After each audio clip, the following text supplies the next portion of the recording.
Last time, Bardock came face to face with his past, with Granolah being tricked into hunting down the Saiyans, trying to kill them. Kakarot was nearly able to kill Granolah himself, unlocking a brand new power beyond Super Saiyan, but Bardock was able to stop it just in time. But where is that going to take them now? We'll see all that and more in this part 8 of What If Bardock Raised Kakarot. Clearly, there's a lot of explaining here to do, mostly on Granolah's part though. He still doesn't fully trust them, and he barely does remember Bardock after all. But he's starting to put the pieces together, and not just that, Bardock knows about them. He knew his name, where he's from, he knew what happened there. He knows about the heaters and everything. It makes too much sense to not be true. And they also learn of how Granolah got so powerful. This is the first time that they actually hear about the Dragon Balls too. Bardock does feel like he remembers something about Monaido making a wish though, but he can't quite put his finger on what it was. There's something that you collect and then you could summon a dragon and make whatever wish you want. But clearly Granolahs are pretty dangerous. He did have to give up some of his lifespan for it, but considering he could live almost 200 years, it's not really too big of a deal for him. It makes everyone wonder what the Dragon Balls are actually truly capable of.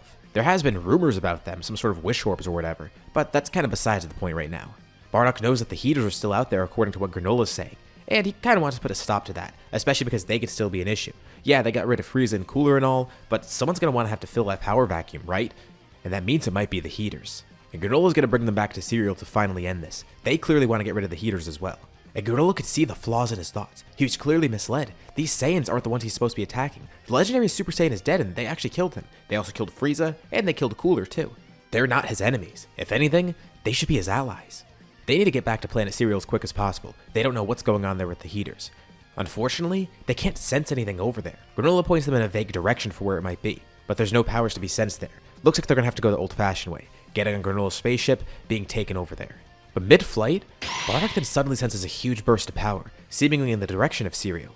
And Granolah recognizes the energy that goes along with it, that it feels like Gas's power, but different somehow.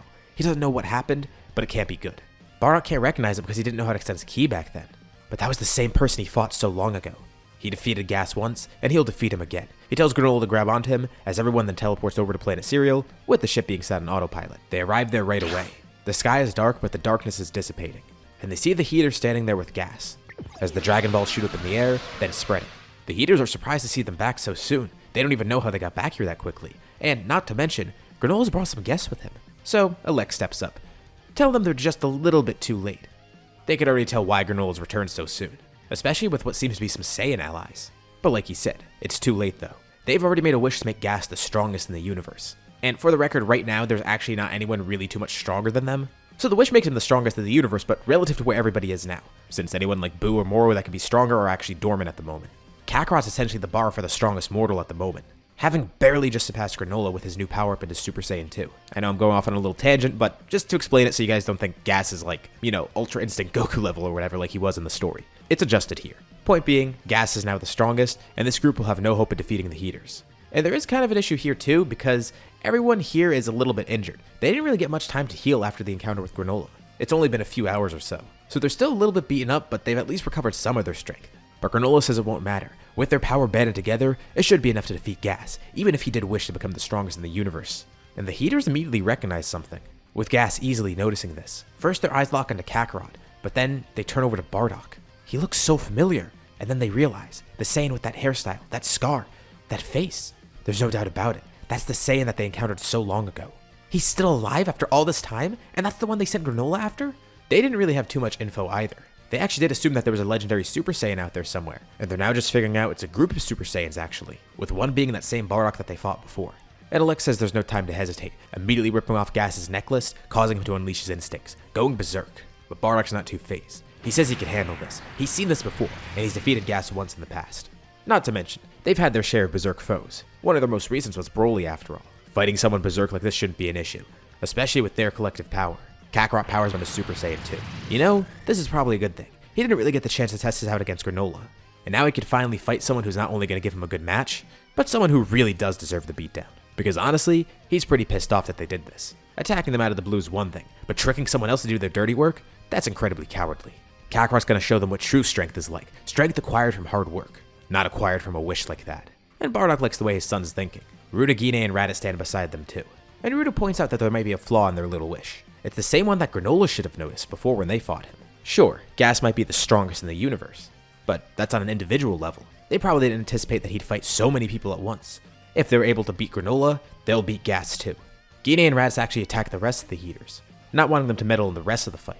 while Ruda joins Kakarot, Bardock, and Granola, facing Gas together. Granola uses his abilities to his advantage, trying to mostly attack from afar, with everyone taking advantage of the fact that Gas is actually berserk right now. He's not going to fight as well as he should, even if he is really powerful. Bardock knows this is different. Broly at least had some sort of consciousness when they fought him. His power was ever growing, and while he was berserk, he kinda did know what he was doing at least. Gas on the other hand is completely berserk. This will really work towards their advantage. And with a combined effort from all of them, they're actually able to defeat Gas, especially once Raditz and Guine join back in, giving them even more of an advantage in power. Stopping Gas before he gets control of his instincts, before he truly becomes a big threat. Alex, the last one left, pretty badly beaten up by Raditz and Guine. Granola stands above him, pointing down at him as he charges a blast. He knew the heaters were bad news, but didn't think they would stoop to this level. At least he could finally be rid of them and finally live in peace. Alex says it wasn't supposed to go like this, and in his last breath, he actually commends Granola for seeing through that. He took him for a fool, but clearly, he underestimated Granola. And Granola says nothing back as he simply fires a blast right through Alex's chest. And now with that threat gone, everyone's safe. And Granola brings him to Monaido too, who also confirms everything that Bardock was saying. And Granola can't believe it. So it is true. The Saiyan was here so long ago. It seems fate brought them together once more. And honestly, Bardock is just as surprised. Monaido's glad to still see him alive, and the fact that he has a family too and seems to be thriving. But Bardock's glad that the two of them are still okay. He did risk his life basically saving them after all, so seeing them after all this time, it's good to see that they turned out well. And even though Granola got kinda misguided along the way, at least now he's free from the heaters, as well as free from Frieza and all.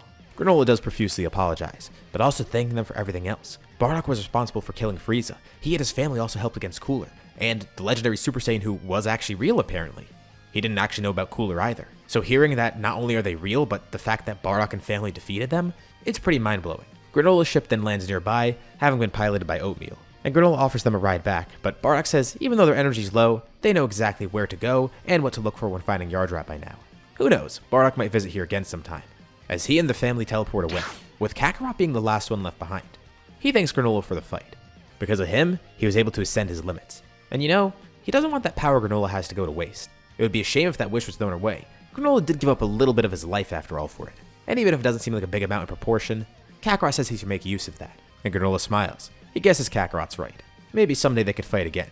Granola actually kind of enjoyed it, and Kakarot chuckles to himself, waving at the Cerulean and the Namekian, simply just saying, see ya, as he teleports back to his planet. So, where do we go from here? There's not too much going on right now. There's another passage of time. Kakarot tries to get a better control on Super Saiyan 2, of course, and eventually tries to help the rest of the family access it. Bardock's actually the first one to get it after Kakarot, with the rest of the family following suit. For Raditz, it's kind of strange because, well, with all the hair he has being so spiky and all, it's a little bit more annoying for him. But hey, he loves the fact that he's this powerful, the fact that his life turned out like this. Vegeta, Nappa, even Frieza, all these people he surpassed. He's no longer some weak, low-class Saiyan. He's with his family, he's thriving, he's stronger than ever. But that does make him wonder, where are Vegeta and Nappa? But Bardock tells Raditz something pretty surprising one day. He had a vision of Raditz fighting somebody. Well, he couldn't see Raditz's face, but it was unmistakable. That long Super Saiyan hair that he has. It seems like, once again, they were fighting on Yardrat, and he easily defeated some sort of pink foe. And this gives Raditz a bit of an ego boost. So it's his time to shine, it seems. Well, he's not going to stop training anytime soon. Continuously working on his strength, trying to grow as strong as possible. He is fated to defeat some threats soon after all. But Bardock wonders who it is that's supposed to show up. Well, at least he knows whoever it is, they'll be able to win against him. Or so it seems. After this time skip, nothing much happens for the moment. The group does keep their eye out for any threats, but they don't really see anything. No one lands on Yardrat, and it doesn't seem like there's anybody here. They can't sense anything. They are relatively relaxed, but still, a little bit on edge. Until one day out of nowhere, Kakarot's energy suddenly vanishes. Everyone's off on their own, and they sense Kakarot's energy briefly spike, and then completely diminish. They can't even teleport over there because they can't sense him anymore. So, they just fly over to his general direction, eventually finding him out in the middle of nowhere. He was in the middle of his own training, and he's on the ground bleeding from his side. Raditz charges some energy in his hand, giving some of his own to Kakarot so he could speak, lifting his brother up. What the hell happened? And Kakarot says he's not too sure. Some guy appeared out of nowhere. It's almost like he had instant transmission. He just teleported in. And Kakarot didn't really see his face, but he remembers. He had a very malicious energy. He was wearing blue, and his skin looked to be some sort of pinkish color. He grabbed onto Kakarot and held him, as a smaller cockroach-looking dude tried to stab him with something. And then, all of Kakarot's energy vanished, with those two vanishing as well. A pink-skinned foe.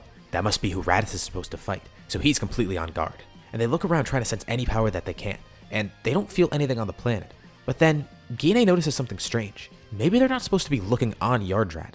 It's very vague, but she senses something that seems to be out in space, and for a split second, she turns towards it, stopping herself and then covering her eyes. It's the last place they would expect to look, literally. It's Yardrat's moon. They don't look directly at it because they don't want to transform right now. Not that they don't have control over their Grade 8 forms by now, they definitely do.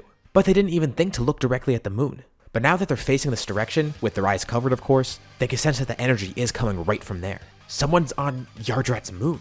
Okay, that's an issue because first of all, if their enemy descends from up there, they can't look directly at them. Unless they want to become a giant target and turn into great apes. But not just that, it's not like they could teleport there either because how are they supposed to breathe on the moon? They're confused because why was Kakarot's energy stolen and how? But suddenly the energy on the moon disappears, spiking nearby once more. Raditz is then grabbed, and they clearly see who's doing it. There's a tall, demonic-looking man, and a smaller guy. The smaller guy stabs Raditz, taking his energy and then disappearing, with the pink man standing behind. And this makes Bardock kind of panic a bit. Raditz was supposed to be their key to defeating them. Well, maybe one of the others can do it too, but he foresaw Raditz doing it, and now he's out of commission. His energy's completely gone. But whatever. Bardock, Ruda, and Gine all power up into Super Saiyan 2. They'll defeat this guy easily, and the man introduces himself as Dabura, and he's ready to fight. Ready to lay his life on the line for Babidi. And this fight does give Babidi a little bit more energy, but not really too much because Dabura is facing 3 Super Saiyan 2s who are incredibly powerful even individually, so it's not like he stands a chance here. But it's not like Babidi really needs much more energy. He's planned this out perfectly. He landed on Yardrat's moon not too long ago, knowing there were some strong powers here. He just needed to siphon some energy from some of them, and then he'd be able to revive Majin Buu. Buu would simply wipe them out, and then he could start his universal conquest.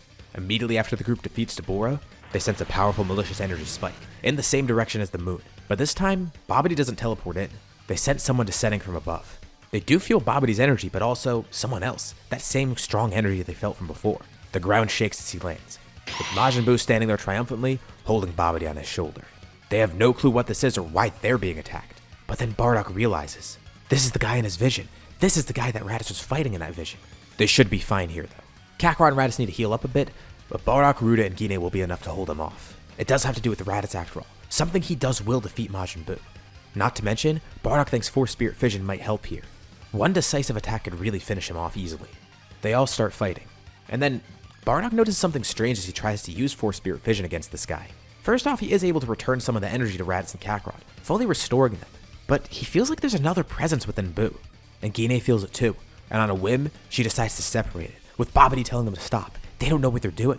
And Buu starts screaming. They rip these two powers out of him, with Gine successfully using Force Spirit Fission to separate him. And it's 2 oddly dressed guys, one of whom looks kinda like Majin Buu actually. And Babidi cowers in terror. No, this is bad. Not only did they free the 2 Kais inside of Buu, but this means Buu's gonna be completely uncontrolled. He's gonna go back to his purest form. This isn't good. But before Babidi can panic even more, he then backs up into Raditz and Kakarot who are standing behind him, towering above him and looking down. And the 2 brothers look at each other. How should they pay this guy back for stealing their energy? And Kakarot says he has a good idea. This guy does look like a bug after all, so they should probably just squish him. And Raditz says he likes that idea. Babidi quickly puts up a barrier, but Kakarot and Raditz power up into Super Saiyan 2, lifting their feet high up in the air, and just simply stomping on Babidi, cracking right through his barrier and killing him. Disgusting. Well, at least that's one guy dealt with. And they look over to the rest of their family seeing those 2 people laying there, with Buu struggling in pain, as he begins getting smaller and smaller, morphing into something even more terrifying. But now he's smaller. He looks way different from before. Standing there is Kid Buu, who beats his chest and shouts. And immediately, he aims a hand down at Yardrat, trying to blow it up. But Rude is able to act quickly, teleporting right in front of him, grabbing Kid Buu's blast and pushing it right in front of his face, launching him far up into the sky, being injured by his own attack. But of course he regenerates. What the hell is this guy? Why'd he just try to blow up Yardrat on a whim? But Bardock isn't worried. He still remembers the prophecy he had of Raditz defeating Buu. Yardrat was intact, and Raditz still should be able to do it. But then they sense something even stranger. They sense familiar energies heading towards the planet, and Raditz immediately lights up. He recognized that energy. What great timing. It's Vegeta and Nappa. But why are they heading here? Out in space, Vegeta and Nappa are getting closer and closer to Yardrat. And then they sense Buu's power. They don't know what that is, but it seems like they're fighting someone right now. What a good coincidence. It seems like they showed up at the right time. They did travel here for a reason after all. So this might be a good showcase for why they're here. As Vegeta and Nappa get closer and closer to the planet, this is where we'll leave off for now. What do you guys think about this part? Why are Vegeta and Nappa coming to Yardrat right now?